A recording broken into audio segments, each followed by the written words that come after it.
So to me, this is excellent news. California ballot measure that exempts Uber and Lyft from employing drivers lacks needed support, poll shows. Many are reporting on this. I trust Forbes. I mean, they're very deeply involved in the business world. So, they wouldn't just push an article out there if they couldn't back it up.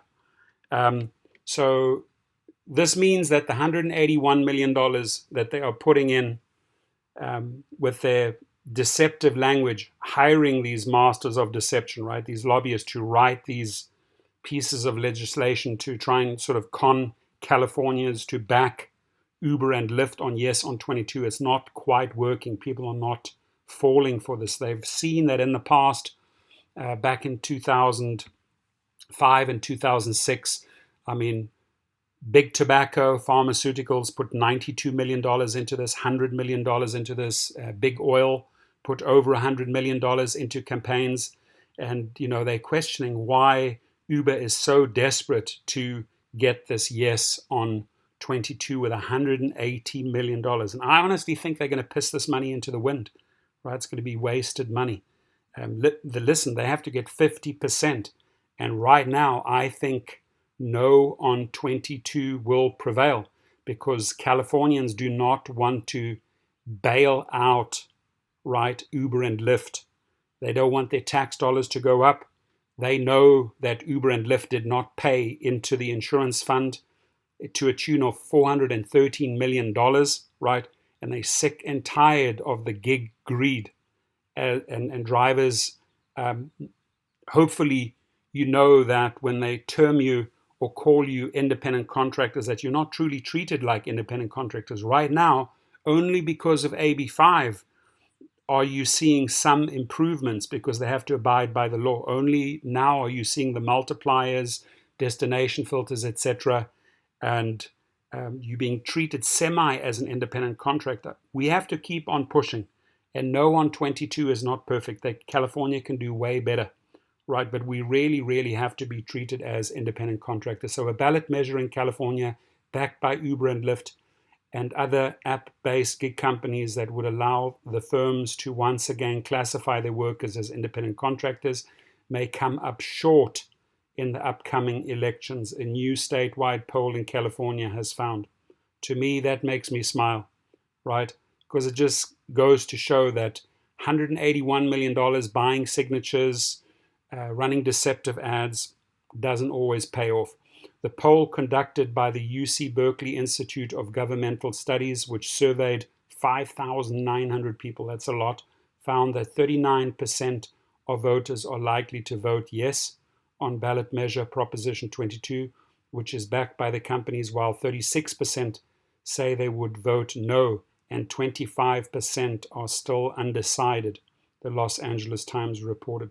So it's my duty, it's your duty to connect with those other 25% and let them know that they are bailing Uber and Lyft out. Let them know that Uber and Lyft have to pay into the system. We saw this in the pandemic. It shouldn't be the California citizen bailing out the gig companies to the tune of $413 million as we just recently experienced, right? And the California voters know that this $181 million is just a campaign of misrepresentation and deception. And, they know. The cool thing about Californians is they study their props before they vote on them. The ballot measure needs to receive more than 50% votes in its favor to pass. Has to receive more than 50%. They're not there. Proposition 22 was backed by various app-based companies who are opposed to California's Assembly Bill 5, a 2019 law that forces them to classify their operators as employees instead of independent contractors and provide them with proper benefits. According to the LA Times, Uber, Lyft, Instacart, Postmates, and DoorDash have collectively spent $180 million to prop up the ballot measure, including a $70 million contribution announced on September the 4th. Labor unions in the state, led by the Service Employees International Union, United food and commercial workers and the Teamsters unions have raised about 10 million, right? That's 18 to 1 in funding and for their opposition to the campaign. So, crucial vote. Jeff Vedder, spokesman for Yes on 22 campaign, told the LA Times that the measure would provide independence to drivers, along with historic new benefits like a minimum earnings guarantee and healthcare, and will save hundreds of thousands of ride share and delivery jobs and the services millions rely on. So I have some news for Jeff Vedder. Listen up, right? You're proposing 30 cents a mile, right, for the driven miles, right? You're proposing $13 minimum hourly wage, 120% that, so multiplied by 1.2 only for the hours driven with a passenger on board or driving to a passenger, not for the downtime. That equates to about $5.65, maximum $6 per hour. So if drivers think that 30 cents per mile, that's a massive, massive drop from the 58 cents to $1 we currently get, right? Massive, massive drop to the $1 to $2 range we got a few years ago. So you're going down and down and down. This is the race to the very bottom if you are backing Yes on 22. Stand for something. Fight for true independent contractorship. Fight for your rights to set your rates. You will never be able to make the type of money that you're doing right now here in California, where you can actually set your multipliers. People are making $2,500 to $3,000 a week. I've shown you many screenshots. That will all evaporate. That will all go away in November. So really think smart when it comes to this vote, and vote no on 22. In California, please don't bail Uber and Lyft out again. If you don't want your tax dollars to go up, vote no. Don't fall for this $180 million BS misconception, misrepresentation campaign that they are running. You're smarter than that. So chief critic earlier in the year, Democratic vice presidential candidate Kamala Harris expressed her opposition to the ballot measure, tweeting, "We cannot allow giant gig corporations to exempt themselves from providing essential protections and benefits for their workers. I urge Californians to join me in standing with these essential workers by voting no on Proposition 22. Key background: California's AB 5 law, which reclassified gig workers as employees with minimum wage protections and employment benefits, went into effect in January. So I'll leave the link there. You can read the rest. I don't want to bore you with those other dry details that you have heard 20 times over.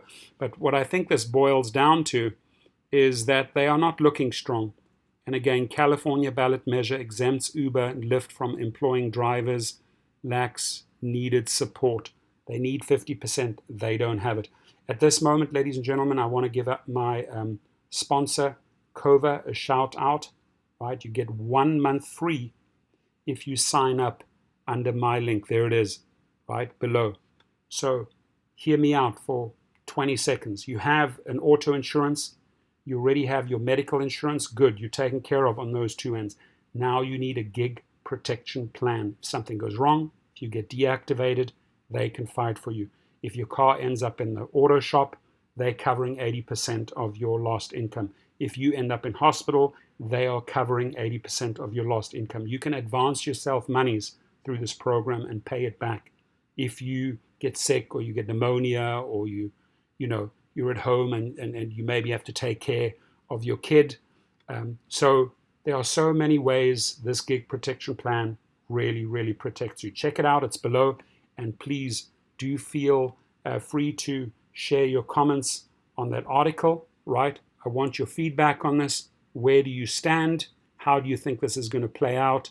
And what can we do? And I accept both sides, whether you're a yes on 22 or no on 22, but please back it up with your reasoning. Thank you.